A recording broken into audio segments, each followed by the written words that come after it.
Welcome back to Slide 2. So let's formulate the plan for against the next train. Things are going great. We've already Are you sure about that? Yes, so thankfully, Shiro, again, this is the briefer episode, so no funny shenanigans for this one. The gang actually has a chance to actually go swimmingly. Hop aboard Iron Horse 2 and do a little preemptive RC chopper strike to clear out the air defenses. Once cleared, it'll be up to Sly to work his magic in the interior. Work his magic. Second Clockwerk lug. Murray, you'll need to Oh boy! Yes, so we're gonna need to use bear cubs, but not. But since essentially we're going to use them as not the bait, but use them to attract their mother. Yeah, that's the mother, by the way. She's not very polite. That's one mother I don't want to annoy. But she wants to speak with the manager. Oh god, that's even worse. Yes, Shiro, by the way, the mission is called Bear Cub Kidnapping. Where are the heroes? Yes. Well, technically they're thieves, so I guess technically they're not. Not just that. Murray actually will express concerns in a second, but Bentley is there to tell that no, we're not really harming them. We're just basically using them to harm the guards, essentially. You got something to tell me? Peggy free, guys. Peggy free. We've already seen a lot of questionable things for that rating. The ratings board was asleep. Really? Yeah. I need that to be. Also, my binocular come glitched up. Sorry. Whoops. Big Mama Bear will be able to smash the fence. What? I can't hear you. Cubs. That's correct. Beware, cubs, for you are hunted by the Murray. That's very ominous. Yes. The Murray. The Murray What, is what, coming the for Murray? you. Like I said, He's a tennis player. like I said, we've started with this game. Murray adopts this kind of wrestler personality, which he uses for even the dialogue. I prefer it much more than whatever Leo personality had in the first game. So there's that. Poor Cub. Oh yeah, by the way, yeah, absolutely, it's gonna be so ecstatic about it.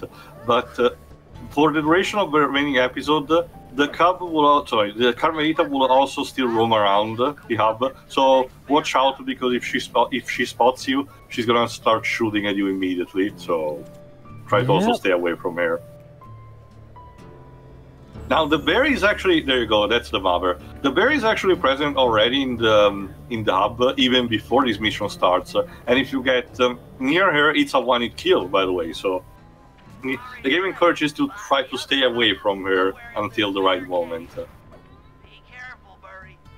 Thank goodness it's okay. that cub isn't making any sound to alert Mama. Yeah, it will only do that once we actually put it in the fence. How arbitrary. Aw, what a nice kid. It's like Lumpy in the Star Wars Holiday Special. Yeah. Maybe he considers this It's adorable only when it's not creeping you out. Remember, Shiroi, sorry, go ahead and finish your point. I thought you were done. Maybe he considers this a little joy and piggyback ride until he gets trapped. I guess. No, they just love to claw each other. Yep. There we go. Yes.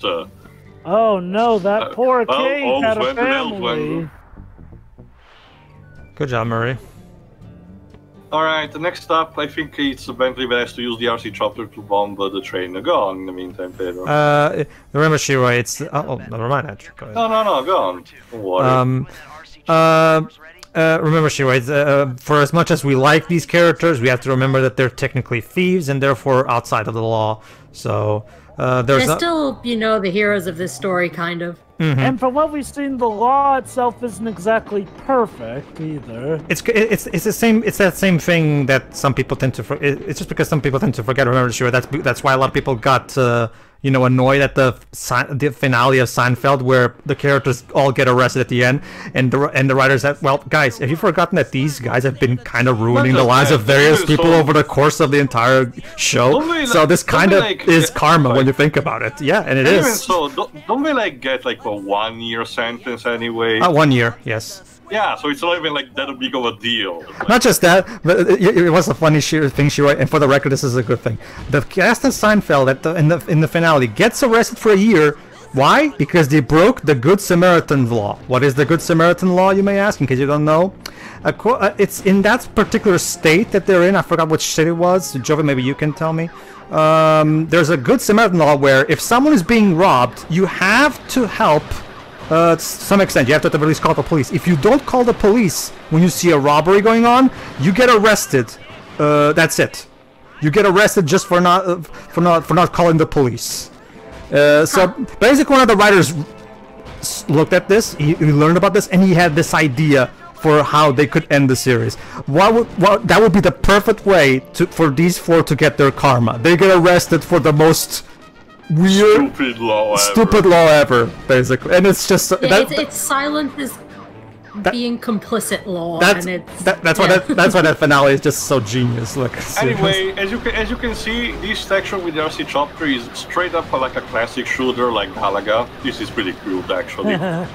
Again, it also reinforces how Sucker Punch manages to juggle between all these different gameplay styles very effectively, and it's much more, you know, fluid. The other two primary platformers at the time, Jak and Daxter and Ratchet, also dealt with a lot of this stuff as well. More Jak and Daxter, yes. Yeah. Ratchet and Clank were more confident in mostly just shooting everything, or in the interviews that Insomniac did, blow shit up.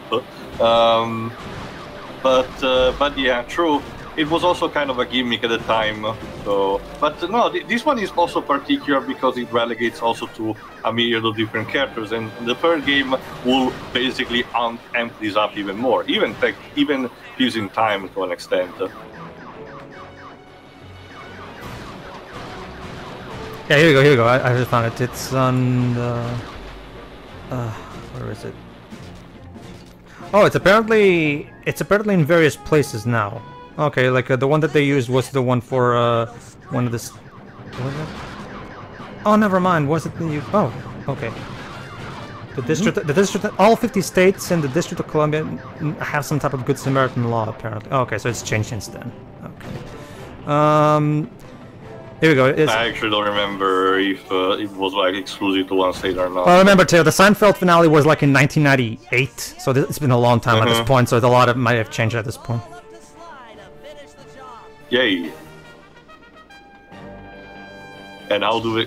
Okay, but no, we'll get to the train, I think, in a minute.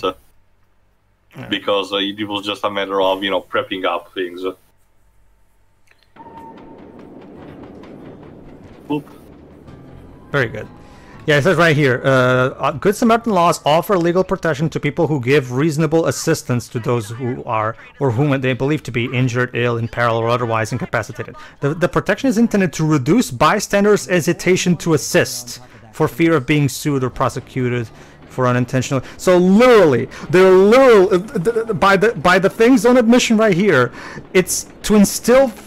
Okay, here's our incentive for you to be a helpful, good citizen. A climate of terror, because that always works. A fear tactic, because that's a good thing. Like, seriously. If you're not gonna help because you want to, we're gonna make you. And the UK has this law, apparently. I'm seeing here. Okay. I'll just say this: it's sort of a double-edged sword.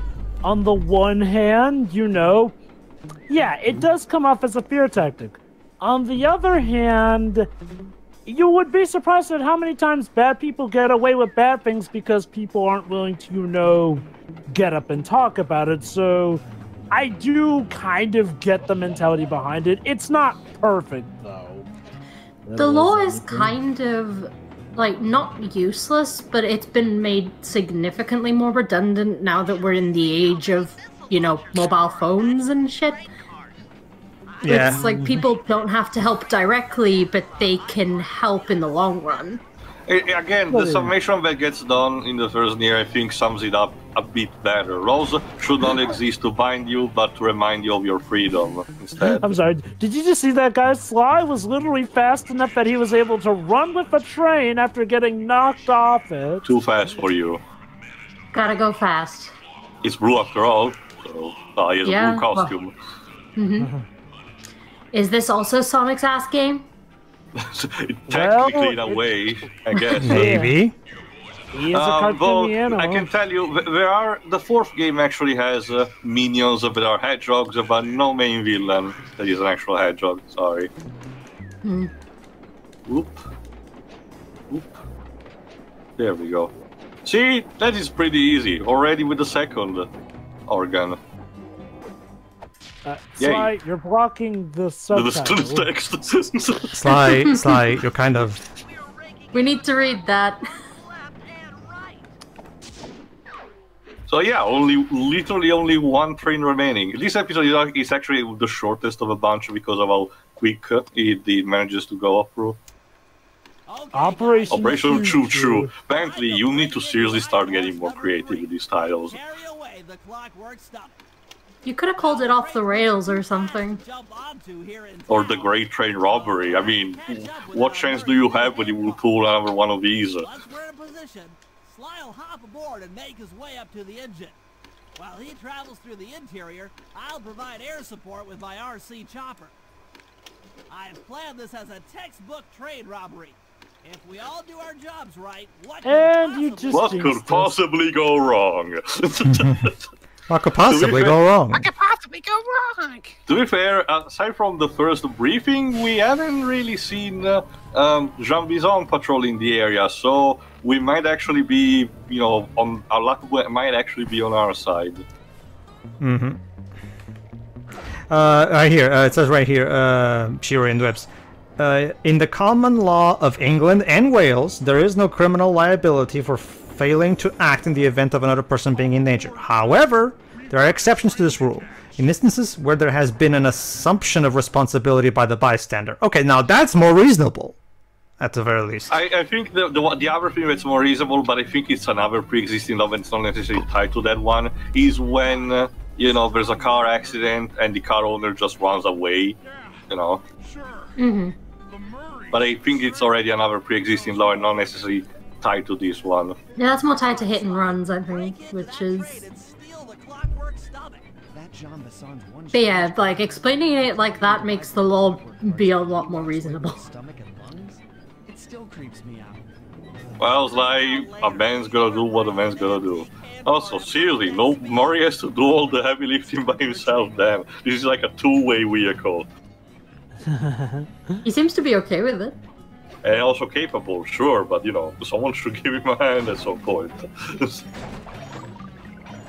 But yeah, like Bentley said in the recap, Sly was gonna do the interior, while he will provide support with the RC chopper upward. But it should be all fine. After all the plans have, be successful to 100%, right? Right. Okay, I don't remember oh yeah, right. I think I'm supposed to use one of the gadgets because otherwise I just have to brute force my way through here. There we go. The music box does this. It actually tranquilizes and makes the guards go to sleep.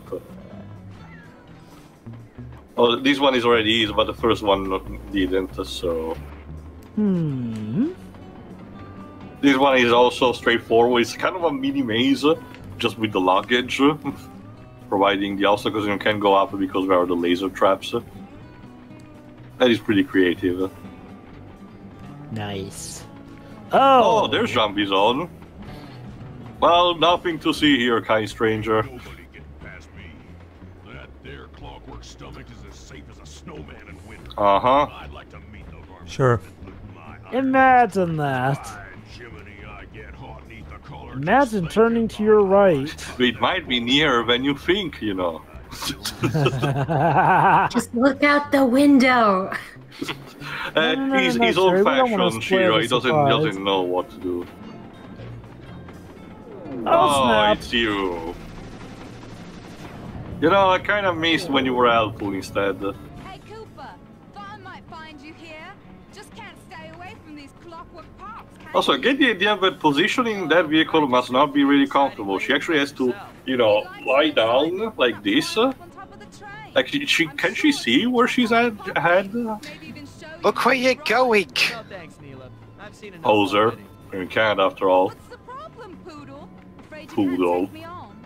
Have to call up your little friends for help? Come in, little friends. Neyla's got me pinned down. Slide, don't enable her. I've already launched the RC chopper. She won't know what hit her. Come on, Cooper. Wow, she really wants to You better shoot hope us. she hadn't heard you just say that. What in blazes? Ha! Alright, little RC friend. This should be a quick bit of destruction. I thought she was about to say, alright, little ass. even their icon portrait looks more confused than anything. It's like, okay, so I'm fighting an RC plane. Again, It's a straight weird up step in my career. traditional shooter boss. What, as an RC plane can take on the best that tax dollars for Interpol can get? Are the people on the train hearing this? Apparently not. Like, I guess Sean Bison really still needs to, you know, clean his ears. Must be Again, still guys. with ice in them. There we go. Again, guys, Interpol, that's all of our tax Watch dollars out, that you're gonna were. crash. Ah. That was some fancy flying, little friend. Ooh. Whatever you say, Poodle. Stop! Oh shit, I forgot. Anyway, now I think the road should be paved enough. Oh shit. Towards the remaining Clockwerk parts. Oh snap. Shit. You didn't see Again. anything! Oh god, oh god, oh god! Thankfully, like I said, the balance from the first game works also in your favor. You don't really die in one hit. Sure, the guards still hit you a lot actually, but you can still, if you know what you're doing, you can still survive through potentially through brute force. And sly smoke bombs allow you to escape a potential situation where you get spotted. So it is a nifty tool. Again, nothing to see here, just moving forward. Go back to sleep. Yes.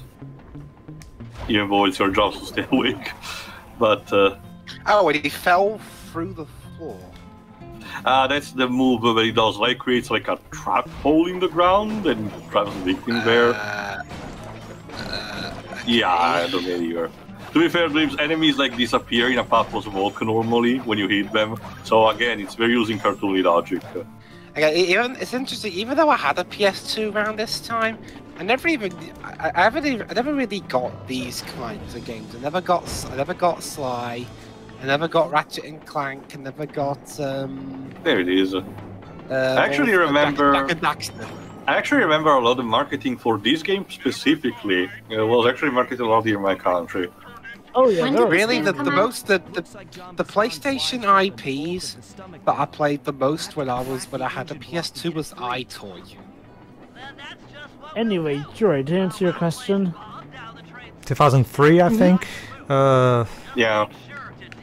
Okay. 2004, around that area. Well, I don't think I didn't have a PS2 then. how are you still alive? actually, okay, this game was released in 2004. And now, like a good shooter, she changes the tactics, and now you have to instead. She works on two planes. When she's up, you have to use the normal shooter. When she's dead down, you need to use the bomber. And they also pretty cute, but good thing that the train is bomb-proof. I actually got. Sorry, go ahead and finish. No, finish. You were saying. Oh, I was just gonna say, since Jova corrected that, if this was out after Heroes, I had a PS2.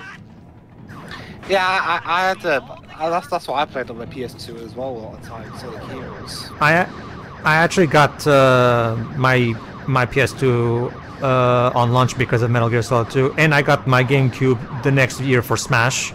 So by the time Heroes did come out, fortunately I was able to get the GameCube version.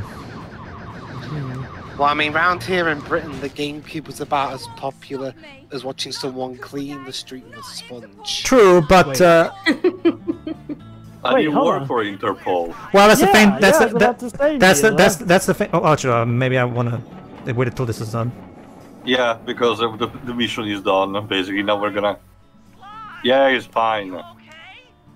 Yep, he's cool. The derpy faces. On my hands, but other than that, I feel great. See? Job well done. Sure, there was a bit of a, improvisation, but, the gang still managed to pull off pretty fine. And I had exactly. The impossible.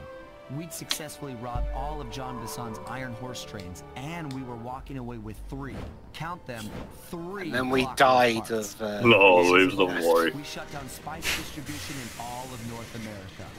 Needless to say, we were pretty pleased with ourselves. Remember, winners don't do drugs. Unfortunately, Carmelita is still on the run. The policewoman had to run from the cops, which was fun at first, but I'm starting to feel a little sorry for her. Oh, I mean, how what if chivalrous of you. with someone else? I don't want another cop on my tail. She's a big part of right. Sooner or later, I'm gonna have to figure out a way to clear her name. Some way. Unfortunately, Sly has a point. The Clockwerk parts take priority. So tune in instead next time, where we're still in Canada, to dismantle the other major operation that Jean Bison is having. But before we go ahead, Pedro. Basically, Jova, let's just say it took a while for European Nintendo fans to really start getting, good treatment, because to give you an idea, Joe, I can speak for Dwebs and Shiroi, but to give you an idea, Joe, because there was no Nintendo Portugal at the time, it could be hard to even find games on store shelves. Wow. So most of the time I had to import.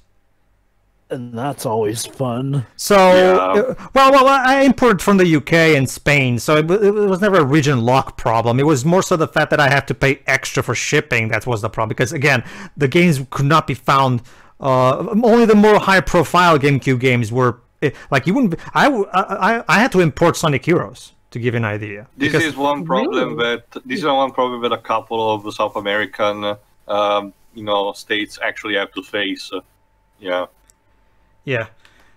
Let me. Just, anyway, see you for the next part. See ya. See ya.